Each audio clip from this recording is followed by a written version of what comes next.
Você está escutando a Web Rádio Lola Paluter. Escute a Lola Paluter e acompanhe nossa programação diária. Acesse nosso site lolapaluter.com.br.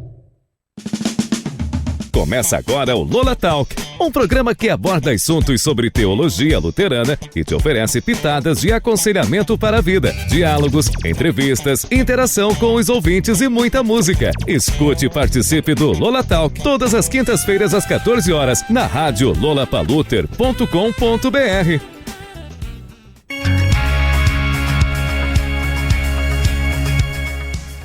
Olá pessoal, boa tarde. Estamos iniciando mais um programa Lola Talk aqui na rádio Lola Paluter.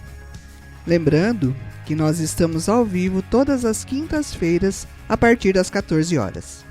Olá pessoal, sejam bem-vindos ao Lola Talk. Espero que esse programa seja muito legal a todos vocês.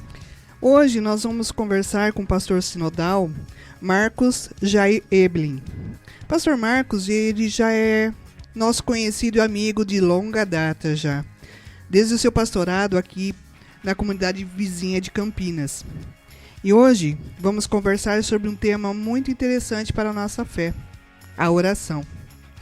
Que Deus esteja conduzindo nossa conversa e que ela seja edificante.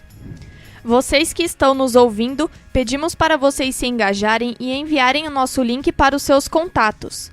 O nosso site da rádio é lolapaluter.com.br ou baixem o nosso aplicativo para Android Lola Paluter. Você pode interagir conosco, sempre pensamos em temas interessantes e relevantes. E se você quiser fazer alguma sugestão de tema e de pessoas para serem entrevistadas por nós, estamos abertos a isso. Então anota o nosso WhatsApp e interaja conosco. 19 99763 7888. 19 99763 7888. Além disso, você também pode pedir o seu hino favorito pelo WhatsApp que nós tocamos aqui na Lola Paluter. É isso aí, Maria. Fala então um pouquinho sobre o nosso convidado de hoje. Marcos Jair Eblin, formado em Teologia pela Faculdades Este em 1998. Foi pastor em Laranja da Terra e em Cariacica, no Espírito Santo, de 1999 a 2008. Em Campinas, São Paulo, de 2009 a 2018. Exerce a função de pastor sinodal do Sino do Sudeste desde 2019. Casado com Regina, pai da Tainara e da Maria Helena. Pastor Marcos, seja muito bem-vindo. Nós estamos assim felizes por você ter atendido ao nosso convite e por ser nosso parceiro em diversas situações aqui da comunidade. Eu provoquei essa conversa sobre esse tema, oração, pois ele traz, como diria, algumas dúvidas, né? Aquela coisa, será que Deus realmente ouve as nossas orações? Como ele responde? Muitas vezes o pessoal fica na dúvida, né? Mas enfim, isso é para depois. Isso a gente vai conversando no nosso bate-papo. Maria, repete para nós o número do WhatsApp, por favor. É 19 99763 7888. 19 99763 7888. Então, pastor Marcos, agora é com você. E nós vamos conversar um pouquinho. Você pode se apresentar, colocar mais algum detalhe que você queira colocar. E depois a gente conversa sobre esse tema, a oração.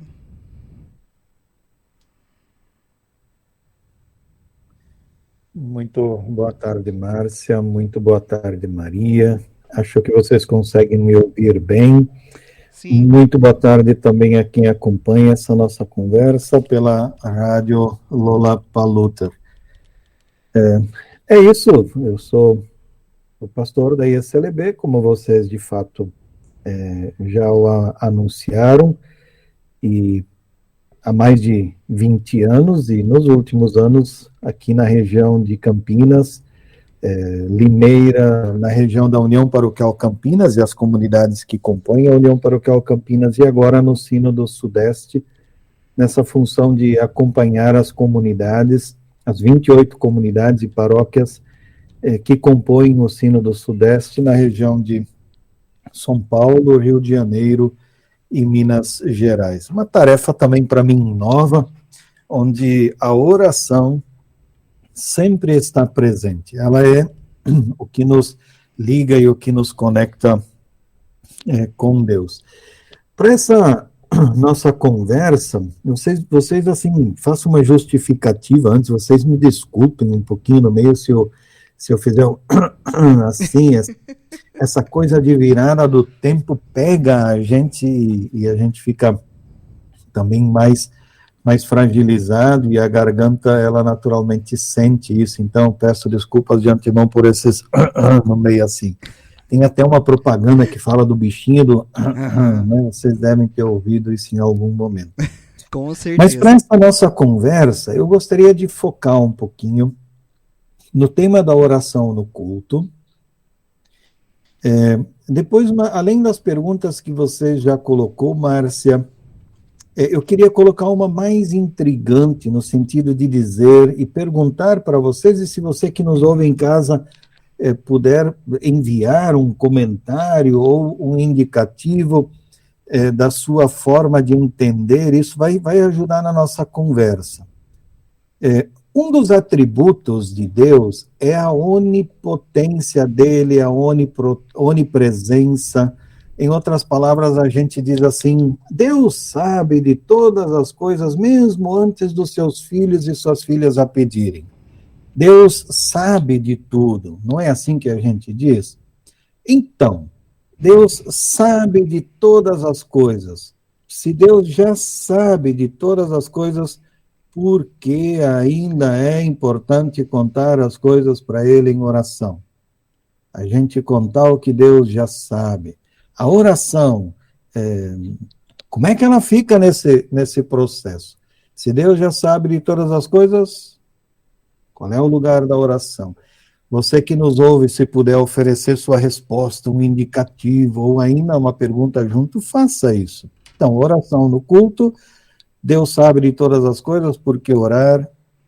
Depois falar um pouquinho sobre a oração na aflição, Márcia. As pessoas que estão doentes, as pessoas que estão em dificuldades de vida, as pessoas que estão aflitas, qual é o lugar da oração na vida delas? Falar um pouquinho sobre oração na Bíblia, como a oração aparece no Antigo Testamento, como a oração aparece no Novo Testamento. Falar um pouquinho da oração, como ela envolve o nosso corpo. Tem gente que ora ajoelhado, tem gente que chora quando ora e assim por diante. E por fim, se ainda assim espero que a gente tenha tempo para isso tudo lá na frente, sobre o lugar da oração na família, na casa da gente, lá quando pai, mãe, filho e filha estão juntos. Pergunto, pode ser assim nesse roteiro pré-estabelecido, Márcia, Maria? Pode sim. Pode sim. O Nelsinho aqui, ele já entrou em contato dando uma resposta. Ele falou que Deus precisa saber que estamos conectados com Ele. Uau! Lá na frente você me lembra dessa resposta dele de novo, Maria. Acho que já é um indicativo bem legal. Por primeiro, então, oração no culto. A gente às vezes ouve de que no culto luterano a gente ora pouco. Não é assim que às vezes a gente ouve as pessoas dizer, dizem-nos que somos a igreja da palavra, que a gente tem quase meia hora de tempo de pregação no culto e pouco tempo de oração. Eu quero fazer uma memória com vocês que nos ouvem de quais são os momentos de oração que a gente tem, sejam eles particulares ou sejam eles públicos. Por exemplo, sempre antes do culto começar, não sei se a grande maioria da comunidade sabe disso, mas pastor, ou ministro, ministra, e algumas lideranças reúnem-se na sacristia ou na sala ao lado do altar e ali fazem uma oração. E nessa oração, normalmente, as pessoas que vão conduzir o culto pedem para que o Espírito Santo conduza aquele culto. Então, temos ali, antes do culto começar, já uma primeira oração. Depois dessa oração, então, a gente ingressa na igreja, a gente entra na igreja, se soma às pessoas que já estão dentro do templo, e aí vocês percebem que ministro, ministra, às vezes uma liderança junto, vão até o altar. E diante do altar ficam em silêncio, ficam paradas, ficam ali, às vezes até de cabeça baixa, reverente. Naquele momento, ministros e ministras estão fazendo uma oração diante do altar de Deus, onde está a Bíblia, palavra de Deus, onde estão muitas vezes os elementos da ceia do Senhor, sacramento, diante da cruz de Cristo, que é a nossa referência de salvação. Naquele momento, antes do culto começar, ministros e ministras normalmente em oração dizem assim para Cristo: Cristo, nós estamos aqui para falar da tua salvação por nós. Usa-nos e conduze-nos por teu Santo Espírito. Nós sozinhos não podemos falar da grandiosidade que és tu, Cristo Jesus. Por isso vem e usa-nos. Então é uma oração silenciosa diante do altar, do ministro, da ministra, que se coloca, não ele próprio, mas como um instrumento a serviço de Cristo. Depois, quando a liturgia, então, inicia, nós temos uma oração de confissão de pecados. Cada um e cada uma de nós tem os seus pecados, sejam eles individuais, da família, sejam eles coletivos, sejam eles os pecados da sociedade. Um momento em que nós, reverentemente e humildemente, nos colocamos diante de Deus em oração e falamos: Deus, perdoa os nossos pecados. Depois da oração de confissão de pecados, recebida a absolvição, nós temos na liturgia o que chamamos de oração do dia. É a oração que fecha a primeira parte da liturgia. Ali normalmente nós falamos assim: muito obrigado, Deus, pela semana que passou, muito obrigado, Deus, por esse dia que se inicia, muito obrigado por esse culto que a comunidade pode celebrar e se reunir. E não estamos aqui em nosso nome, ó Senhor, mas estamos aqui para ouvir-te. É a oração que fecha a primeira parte da confissão de pecados, da liturgia, e começa a dizer: olha, de agora em diante nós queremos ouvir a palavra de Deus. Então, ela abre a perspectiva para a palavra de Deus. Oração do dia. Antes da pregação, de novo, uma palavra de oração, de invocação ao Espírito Santo, mesmo que a gente só diga assim: olha, Jesus, nós agora ouvimos a leitura do texto bíblico, ouvimos a tua palavra e queremos meditar essa tua palavra. Ou seja, na pregação, nós colocamos as nossas palavras humanas dentro ou ao lado do texto bíblico. E então a gente pede para que tudo aquilo que a gente for falar em palavras humanas seja o mais fiel possível àquilo que é a palavra de Deus. Ou seja, que palavras humanas não deturpem a palavra de Deus. Então, a oração aqui é importante, de novo, para que o Espírito Santo repouse por sobre nós e essa deturpação não aconteça, por causa da aproximação daquilo que é a leitura da palavra de Deus e o comentário feito por pessoas. Esses comentários, eles são feitos sob a inspiração do Espírito Santo. Por isso a oração diz: vem Espírito Santo, ilumina o nosso falar e o nosso ouvir, para que efetivamente nós permaneçamos dentro daquilo que é a expressão da vontade de Deus e a pregação seja efetivamente manifestação da vontade de Deus e não manifestação da vontade de pessoas. Por isso a pregação inicia com uma palavra de oração, pedindo para que o Espírito Santo esteja ali. No final da pregação, normalmente tem mais uma pequena oração, em que são lembradas as palavras-chave do Evangelho, e pedimos humildemente para que Deus faça essas palavras morar em nosso coração, morar em nosso pensamento, que ali elas cresçam e frutifiquem igual semente que ganha a terra em nosso coração. Isso, então, uma oração depois da pregação. E no final nós temos uma oração um pouco mais longa, que é a chamada oração de intercessão, onde nós apresentamos os nossos pedidos e os nossos agradecimentos. É a hora em que a gente reconhece diante de Deus as boas dádivas recebidas e coloca diante de Deus os pedidos que a gente tem, seja um pedido pessoal, seja um pedido da comunidade, seja um pedido em relação a um familiar, seja por um motivo de doença, seja por uma situação do nosso país ou uma situação do mundo. A gente agradece diante de Deus e intercede para que Deus faça por nós aquilo que é motivo de angústia em nós. E no final do culto, bem ao final do culto, antes de sair da igreja, vocês devem perceber isso, ministros e ministras vão de novo até diante do altar e ali inclinam a sua cabeça de novo em oração diante da cruz de Cristo e dizem: obrigado, Deus, obrigado, Jesus Cristo, por teres conduzido este culto. Faze tudo o que foi dito aqui virar e brotar em boa semente. Isso, naturalmente, assim, uma rápida passada, olhando a partir da visão do pastor. Agora, lembrar nesse contexto ainda rapidamente o lugar dos membros e as orações que as pessoas que vão ao culto, que entram no templo e participam. Então, se vocês não o fazem, ou eu vou animar vocês a fazerem isso.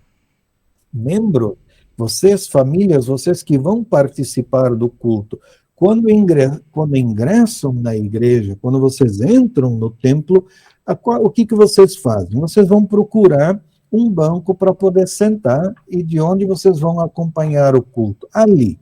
Quando vocês encontraram o lugar de vocês, onde vocês vão sentar para acompanhar o culto, antes de sentar, muitos de nós têm o hábito de permanecer um tempinho em pé, fechar os olhos, inclinar a cabeça e ali fazer a sua oração.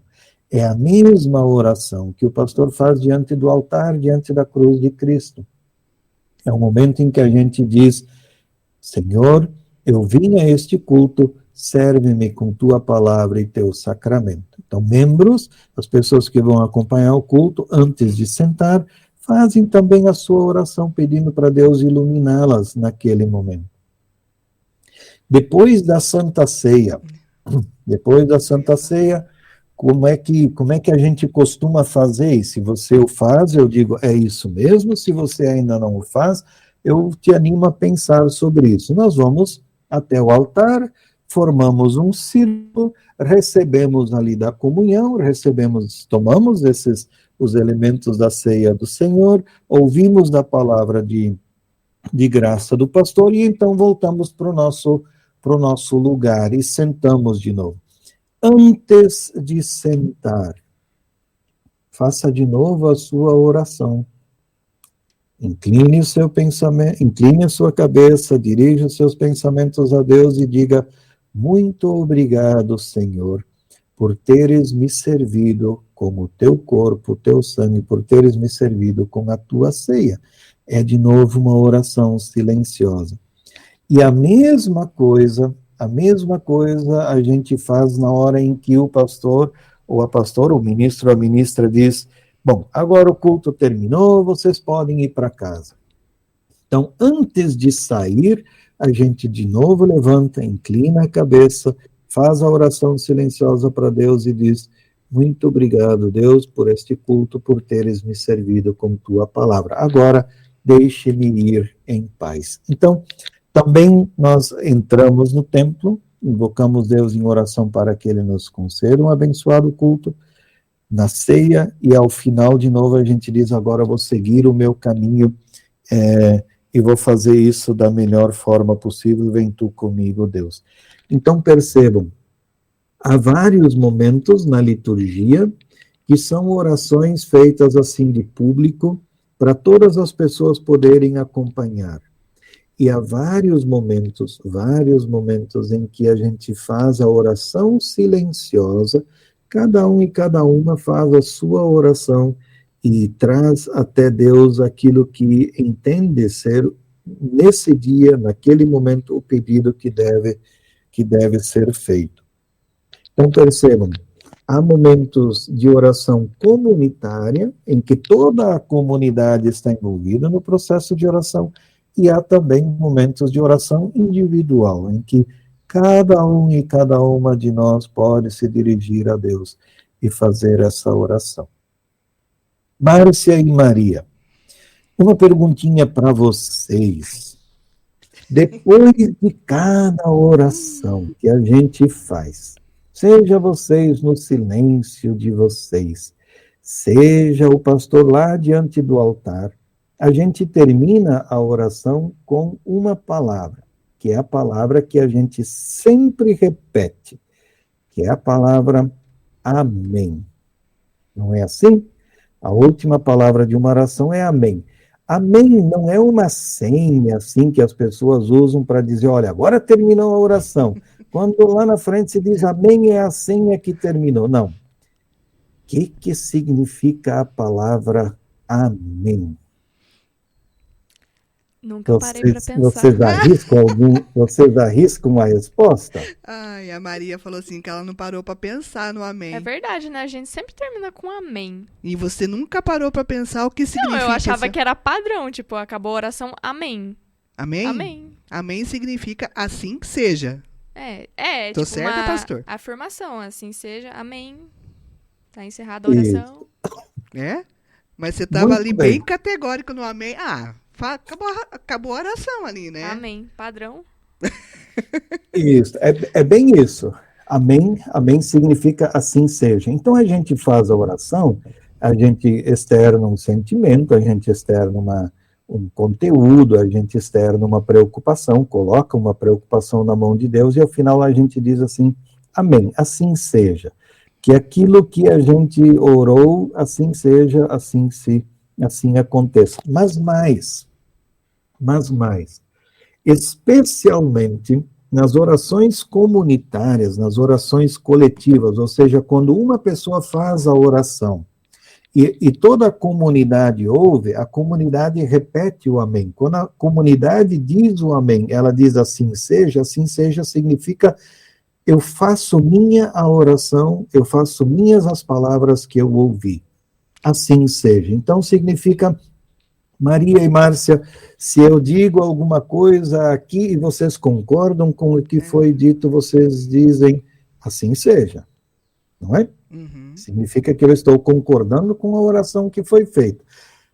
A comunidade, quando diz amém, ela diz assim seja. Nós concordamos com a oração que foi feita e da forma como ela foi feita, ela é a minha oração também. Ou seja, alguém emprestou a voz, proferiu as palavras e eu faço minhas essas palavras. Assim seja. Digamos que a gente está assinando o mesmo contrato, né? Vamos dizer assim. É por aí, né? Vamos dizer assim, assim seja na oração. A oração seria um contrato e todo mundo está assinando junto e concordando junto. Vamos dizer assim. Uma maneira simples de interpretar, né? Isso, perfeito. A gente se une à oração feita. É uma forma prática que a igreja encontrou. Tente se imaginar assim, você tem uma comunidade e nesse horário de culto você reúne 100 pessoas. Se todas as 100 pessoas forem falar ao mesmo tempo, vira o que se chama de balbúrdia, né? Uhum. Então é uma forma de se organizar a oração e a liturgia no culto em que uma pessoa fala, não precisa ser sempre a mesma, mas uma pessoa fala, uma pessoa traz em voz alta os anseios da coletividade, os anseios da comunidade, e as outras pessoas dizem amém, assim seja. Nós nos unimos a essas palavras que são ditas. E no culto temos a oração das orações, que é a oração do Pai Nosso. Às vezes ela é trazida em voz alta, por toda a comunidade no momento da ceia do Senhor, outras vezes ela é trazida a Deus diante, ou depois da oração de intercessão, depois dos agradecimentos e depois dos pedidos.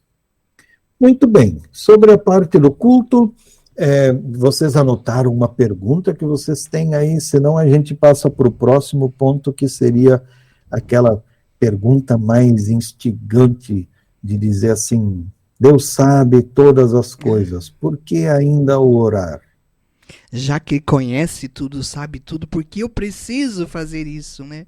E será que ele vai me responder? Ó, dúvida cruel. A Maria tem uma pergunta ali, ó. Então, é referente à pergunta do Nelson. A resposta, na verdade, do Nelson no início é somente através da oração que nós podemos estar conectados com Deus?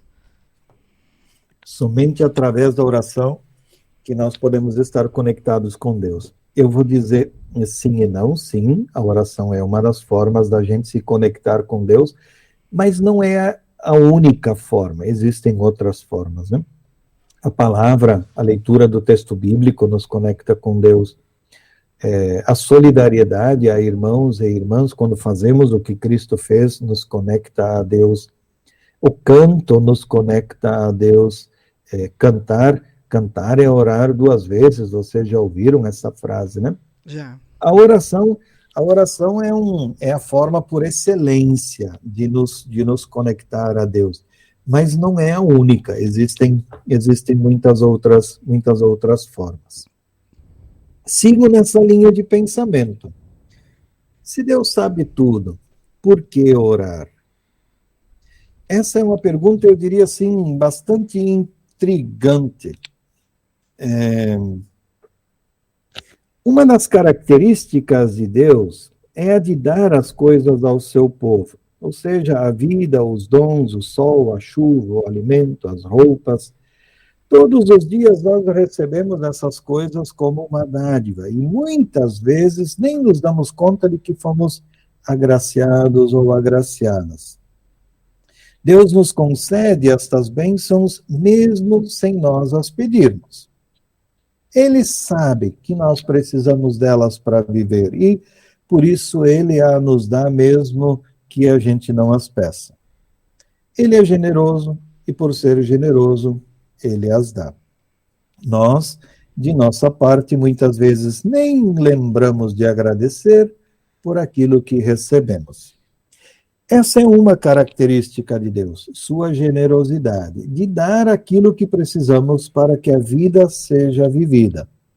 A outra característica de Deus é sua onisciência e sua onipresença. Cremos que Deus sabe de todas as coisas e está em todos os lugares.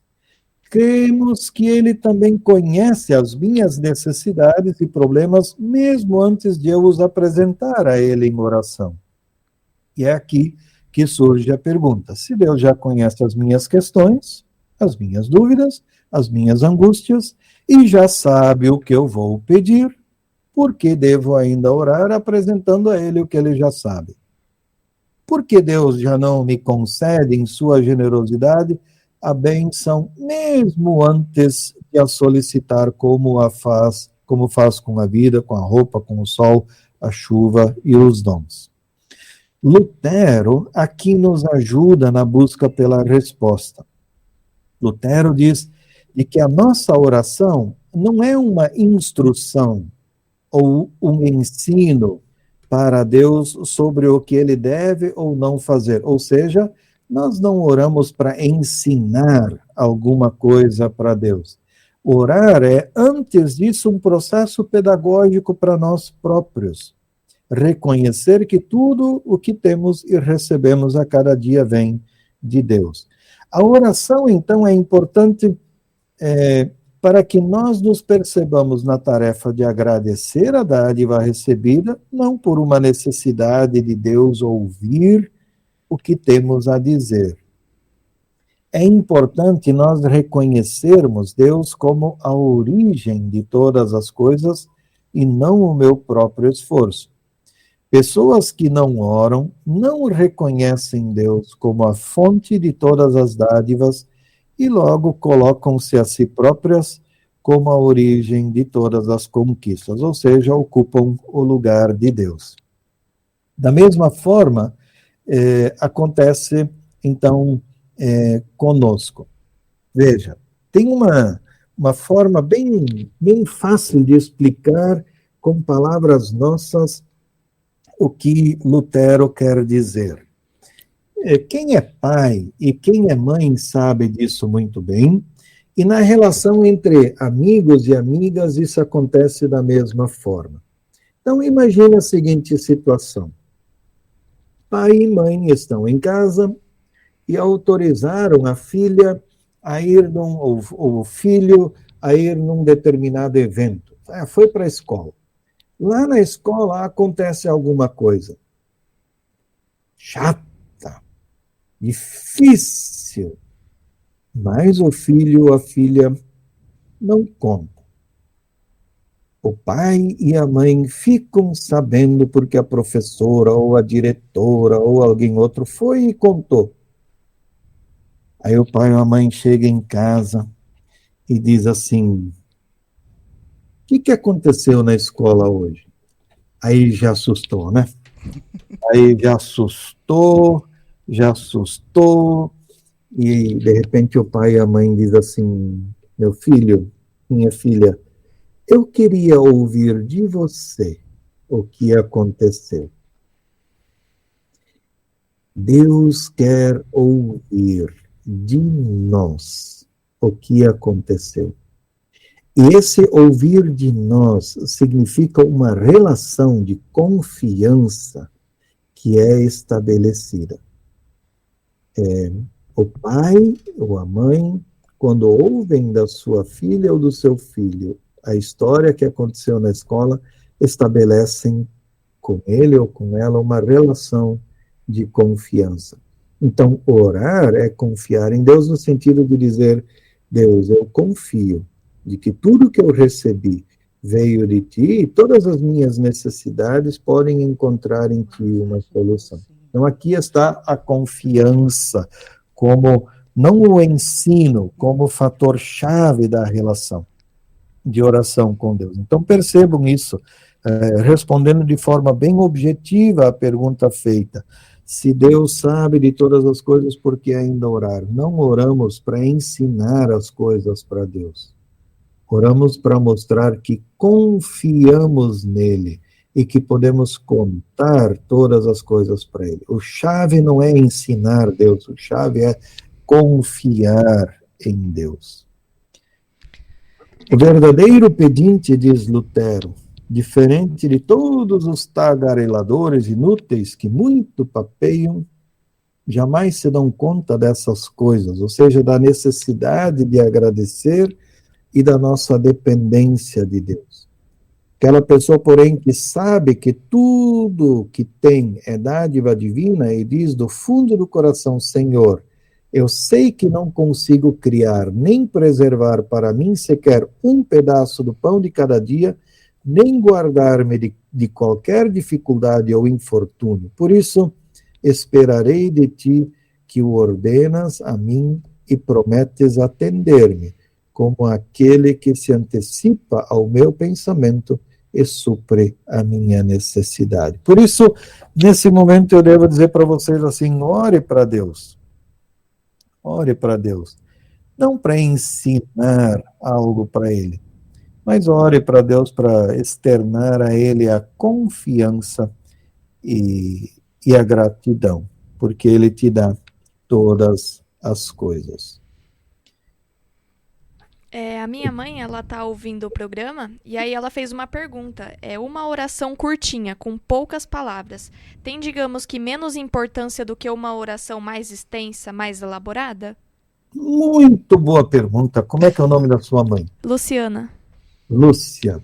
Muito boa pergunta.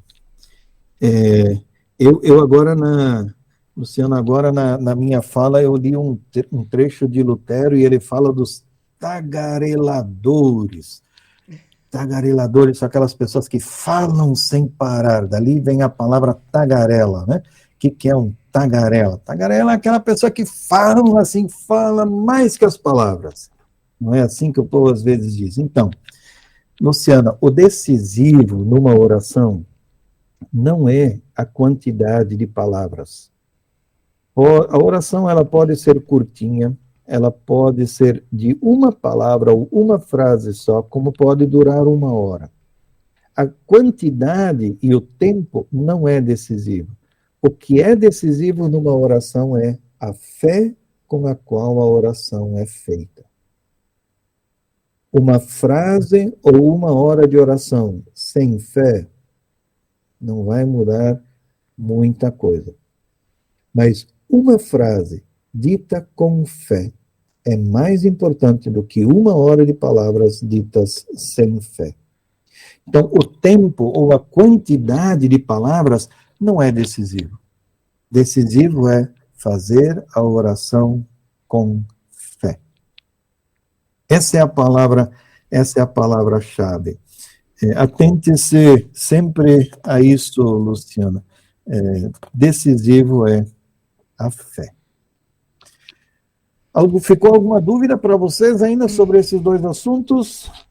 Não. Nenhuma Não. dúvida. Não, tá tranquilo. Não? Então eu vou seguir para o terceiro. Sobre jeitos de orar. Bartolomeus Cracelius, no antigo inário da igreja, no HPD 1, Hinos do Povo de Deus 1, no hino 128, na estrofe 5, ele escreve assim: Eu sou ditoso, orando crente. O próprio Filho é meu intercessor. Por ele fazes certamente o que na fé te peço, meu Senhor. O que na fé te peço, Luciana. O que na fé te peço, meu Senhor. Teu santo nome adoro sem cessar, que eternamente possa te exaltar. Com essa introdução, eu quero, porque ela é uma oração do Bartolomeus Cracelius. Com essa introdução, eu quero falar um pouco com você sobre os diferentes jeitos que a gente tem de orar, e então essas dúvidas que a Márcia já trouxe no início, elas vão ser respondidas.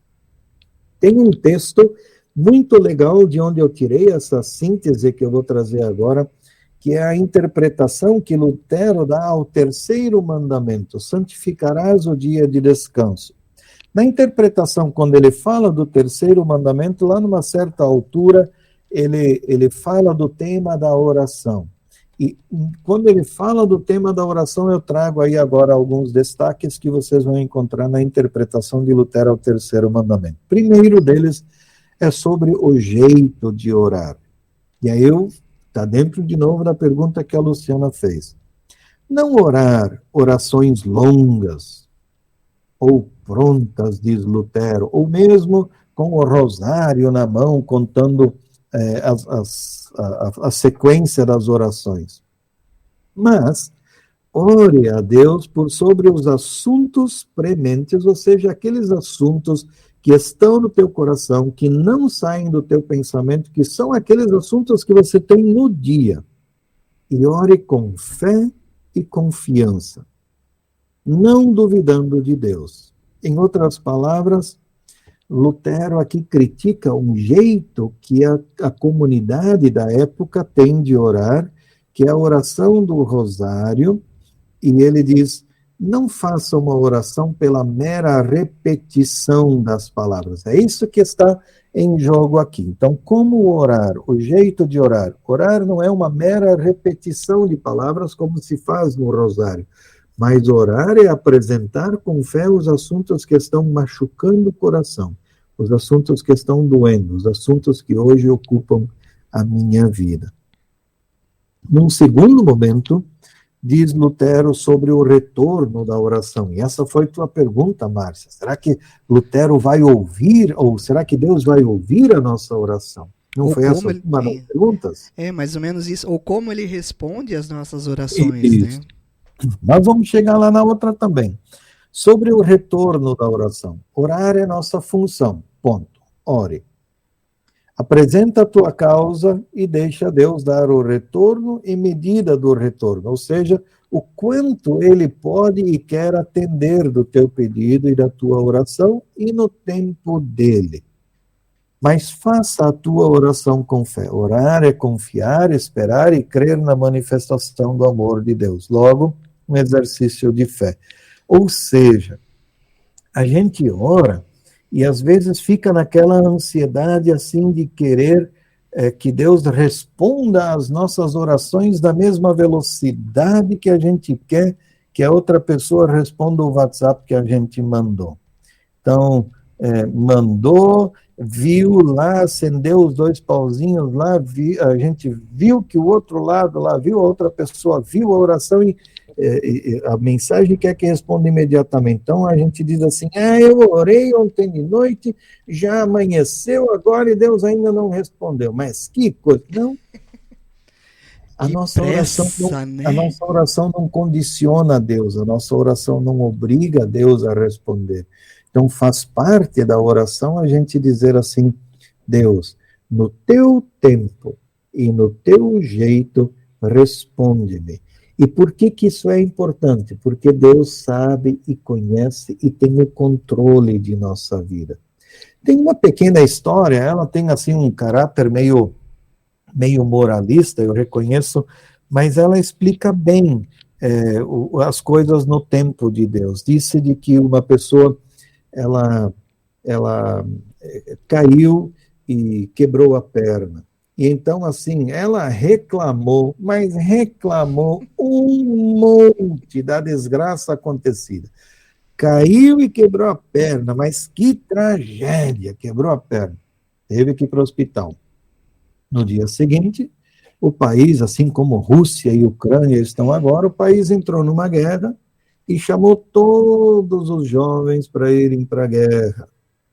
E aquele menino que tinha quebrado a perna, porque estava no hospital, não foi para a guerra.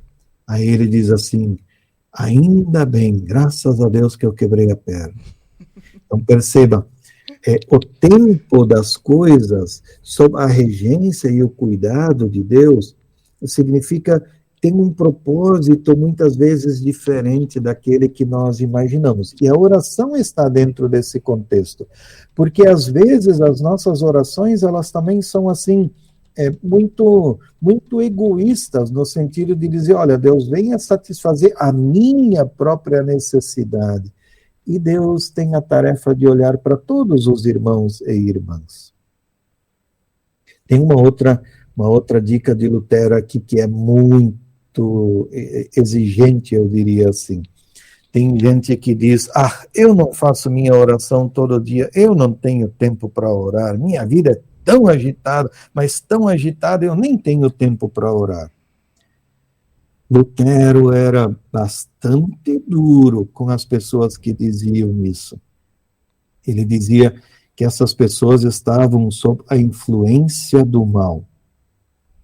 E a lógica de Lutero, ela é bastante simples e fácil de ser compreendida. Perceba, se orar é confiar em Deus, tudo o que o mal não quer é que a pessoa confie em Deus.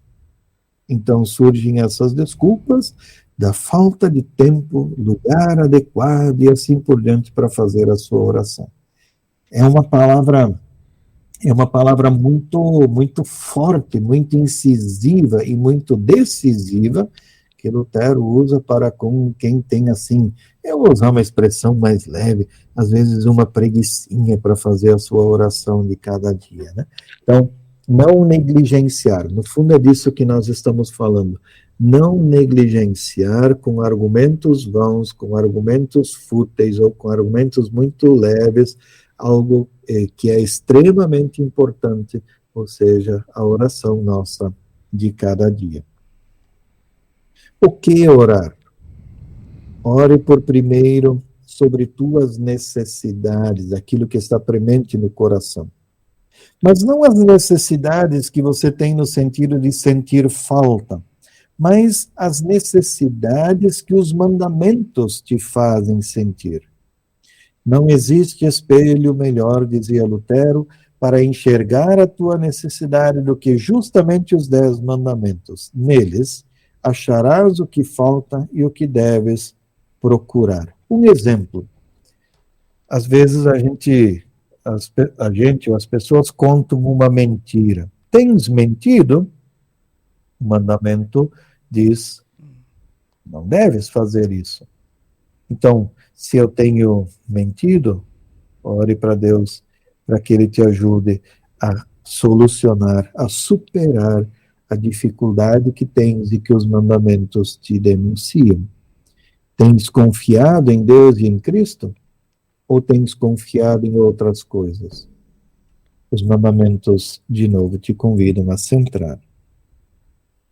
Orar é também, nós já falamos um pouco sobre isso, fazer uma boa obra em favor do próximo.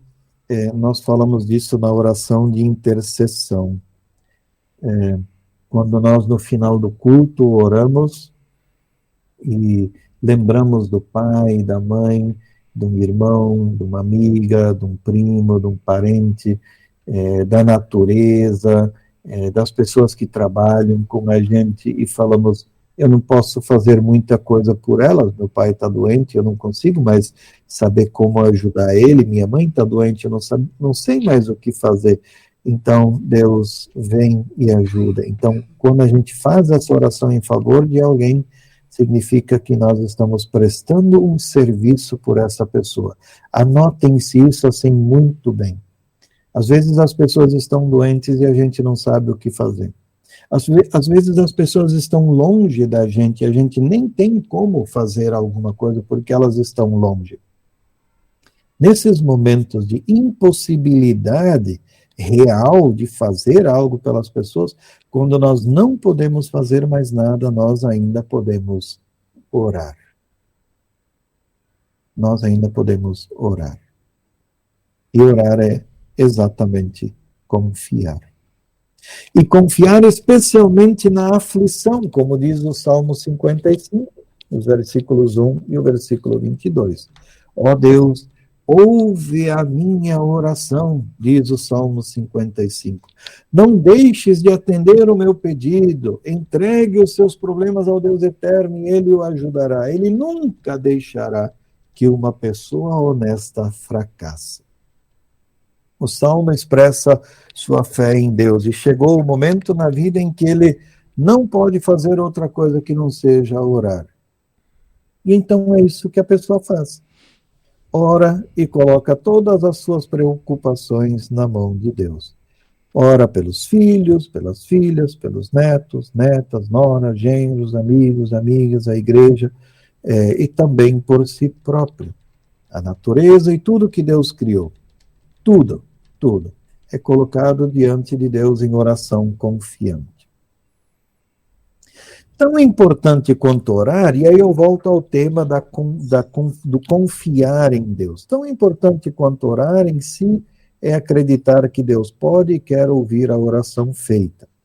Significa que nele depositamos a nossa fé. Deus cuidará das coisas do jeito dele. E aí volto, Márcia, ao tema da resposta de oração. Eu quero exemplificar isso sobre o jeito como Deus responde às nossas orações com uma pequena historinha. É fácil de guardar, fácil de entender e ela é altamente significativa. Diz essa historinha, ela se chama A Aranha. Diz essa historinha assim. Uma vez um homem estava sendo perseguido por vários malfeitores que queriam matá-lo.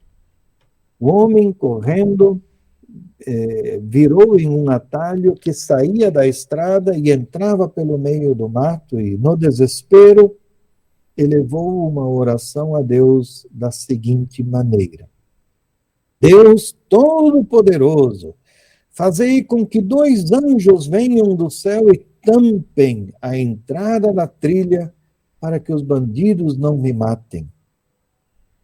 Nesse momento, escutou que os homens se aproximavam da trilha onde ele se escondia e viu que na entrada da trilha apareceu uma minúscula aranha. Então a aranha começou a tecer uma teia na entrada da trilha. O homem se pôs a fazer outra oração, cada vez mais angustiado, dizendo: Senhor, eu vos pedi anjos, não uma aranha. Senhor, por favor, com tua mão poderosa, coloca um muro forte na entrada desta trilha para que os homens não possam entrar e me matar.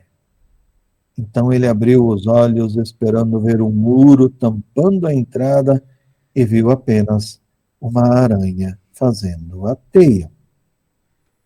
Os malfeitores estavam entrando na trilha, na qual ele se encontrava, e ele estava esperando apenas a morte.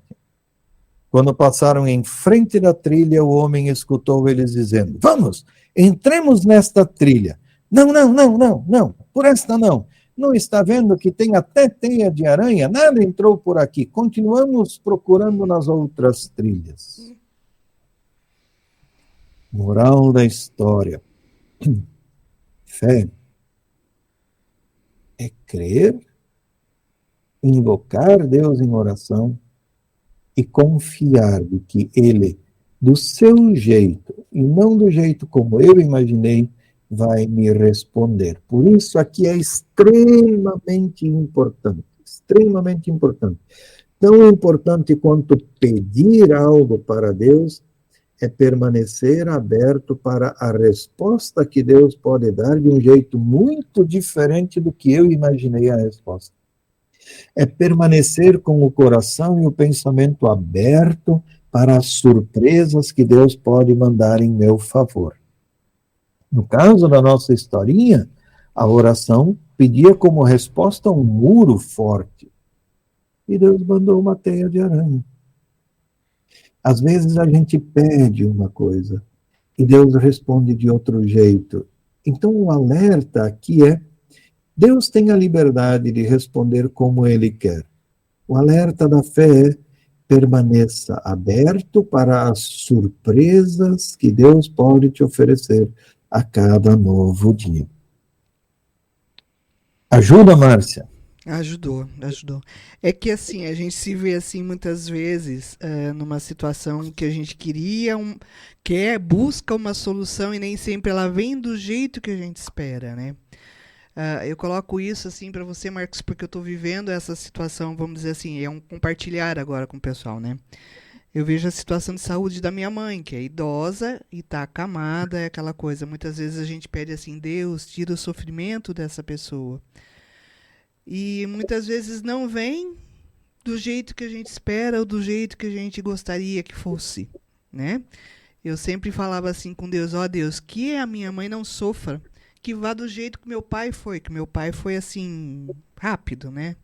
Só que com ela não está acontecendo dessa forma, né?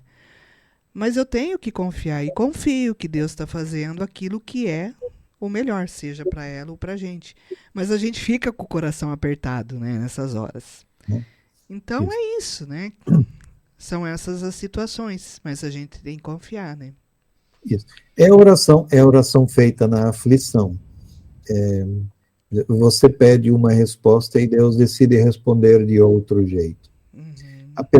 A pergunta que se segue, então, Márcia, é assim: se Deus decide oferecer a resposta da forma como Ele o faz, o que Ele está ensinando para a gente? Uhum.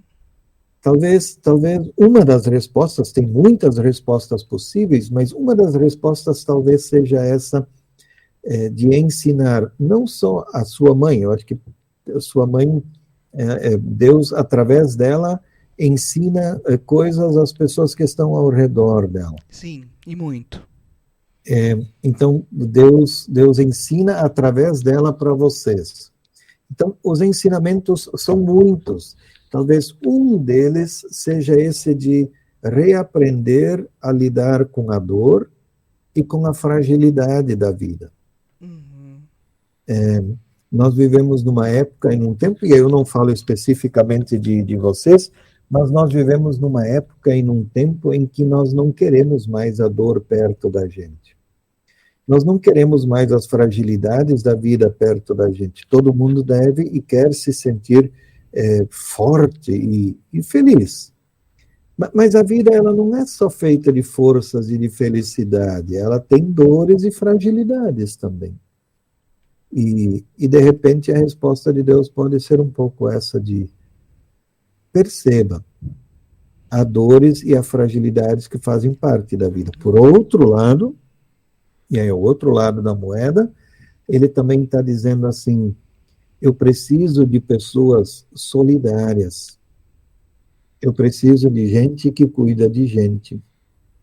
Eu preciso, de novo, numa sociedade onde ninguém cuida de ninguém, eu preciso de gente que cuida de gente. Então, no mundo do cuidado quase que profissionalizado, nós temos, de novo, casas onde pessoas cuidam de pessoas porque são amadas, são pessoas queridas. É a sua mãe, é a minha mãe.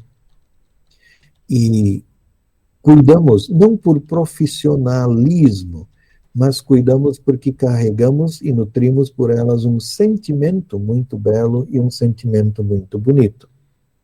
Então, nesse sentido, Márcia, talvez Deus esteja dizendo: o que você e sua mãe e seus familiares ensinam para a sociedade ao redor e para as pessoas que vivem ao redor é de que nessa casa a solidariedade na fragilidade da vida ganhou espaço. Por quê? Porque sozinha sua mãe não sobreviveria, né? Sim. A fragilidade é tamanha e ela sozinha não sobreviveria. Então ela precisa de pessoas perto dela. E numa sociedade onde ninguém mais se importa com ninguém, a solidariedade é gesto nobre. O milagre da vida da tua mãe depende dos cuidados de cada dia. Senão o milagre da vida não pode acontecer. E Deus faz isso também através de vocês. São respostas de oração diferentes daquilo que a gente pediu. Uhum. De repente a gente pediu um muro forte e Deus nos dá a fragilidade da teia de aranha. E através dela ensina muitas e muitas coisas para as outras pessoas que vivem ao nosso redor. Queira ou não, tudo é aprendizado, né? Tudo é um aprendizado. Olha só, eu não sei até que horas nós vamos na nossa conversa, mas... Eu acho que está terminando daqui a pouquinho. Então eu vou deixar em aberto e vou assumir com vocês o compromisso de falarmos de novo num outro momento sobre orar na Bíblia, como o tema da oração aparece no Antigo Testamento, como o tema da oração aparece no Novo Testamento, e fica em aberto ainda esse ponto de conversarmos sobre o envolvimento do corpo na oração. Mas eu queria terminar e rapidamente dizer assim, da oração na casa, da oração na família.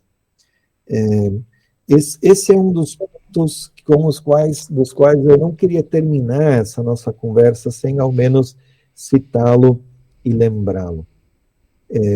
Você pai, você mãe, você vovô, você vovó, ore. Ore. O teu exemplo será visto, acolhido e repetido pelas gerações que te seguem. As crianças pequenininhas, jovens e adolescentes espelham-se, em grande medida, naquilo que vocês fazem. Você pode orar e ser um espelho para quem está ao teu redor, mas melhor ainda é fazer a oração em família. Seja pela manhã, quando a gente acorda, seja na hora do almoço, ou seja no final da tarde. Orar em família. Essa é uma experiência da qual a gente não deveria abrir mão. Orar em família significa colocar-se como família diante de Deus, a Ele agradecer todas as bênçãos recebidas e a Ele fazer todos os pedidos necessários para um novo dia. Que Deus assim guarde, cuide de cada uma das famílias da comunidade do bairro dos Pires. Amém. Amém. Amém. Pastor Marcos, te agradeço pela sua participação. Já deu para perceber, né, Maria? Que tem assunto sobre oração aqui, né? Nós vamos ter que fazer um repeteco logo também nessa questão, nesse assunto, né, Maria? Mais um programa que vai ter que ter parte 2. Parte 2, é isso aí. E aí a gente já vê logo uma data e te convida e vamos ver. E aí a gente conversa mais um pouquinho sobre esse tema. Foi muito boa a sua participação. Maria? Muito obrigado, Deus abençoe a vida de vocês, permaneçam firmes nesse Lola Talk, é um passo muito gracioso, eu agradeço muito a perseverança de vocês, e Deus nunca tire de vocês a fé e a vontade de servi-lo nas pessoas. Deus em graça vos acompanhe hoje e sempre. Amém. Amém. Amém. A Maria vai colocar um hino que fala muito disso, né? Eu esqueci o nome de novo, Maria. Falar com Deus. Falar com Deus. É um hino assim muito profundo, né? E também traz paz, traz calma pra gente, né? Então a gente vai para a parte final, nós vamos encerrar assim essa parte com esse hino e depois os últimos recadinhos. Pastor Marcos, mais uma vez muito obrigada.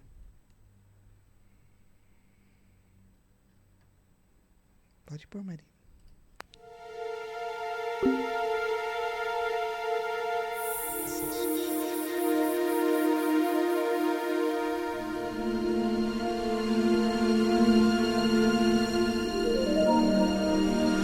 Na oração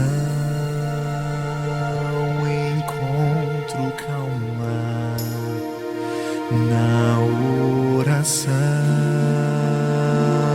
encontro paz.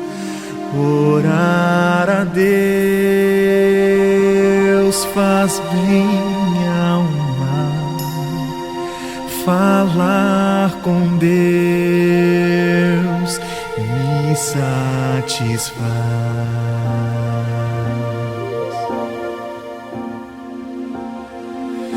Falar com Deus, que privilégio, abrir a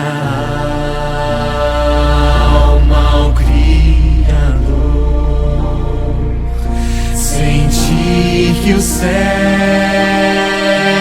estão abertos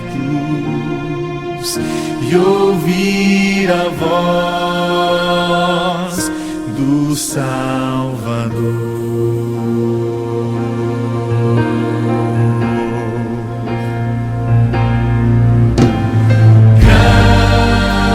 Grande é o nosso Deus e as obras que Ele faz. O seu amor não tem limites, em seu perdão encontro paz.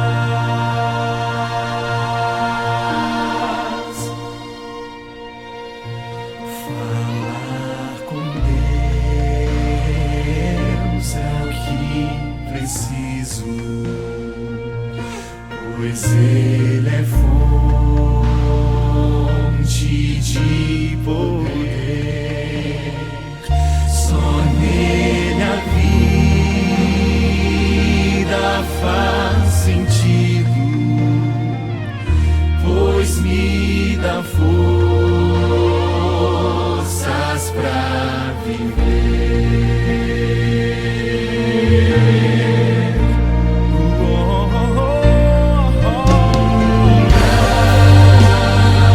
Grande é o nosso Deus e as obras que Ele faz. O seu amor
falar com Deus,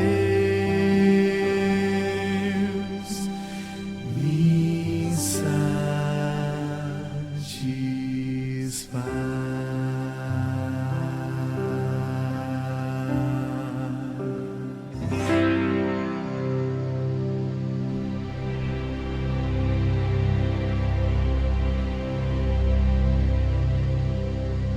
Você conhece a Editora Sinodal? São 94 anos de história a serviço da palavra escrita. Somos uma editora cristã ligada à Igreja Evangélica de Confissão Luterana no Brasil. Nossa tarefa é promover a reflexão teológica, estimular a educação cristã, contribuir para a formação de lideranças e auxiliar pessoas através do autoconhecimento. Todos os anos alimentamos o mercado editorial com mais de 180 mil exemplares de livros. Acesse editorasinodal.com.br. Editora Sinodal, a serviço da palavra. Se escrever é como pilotar um avião, ler é poder viajar.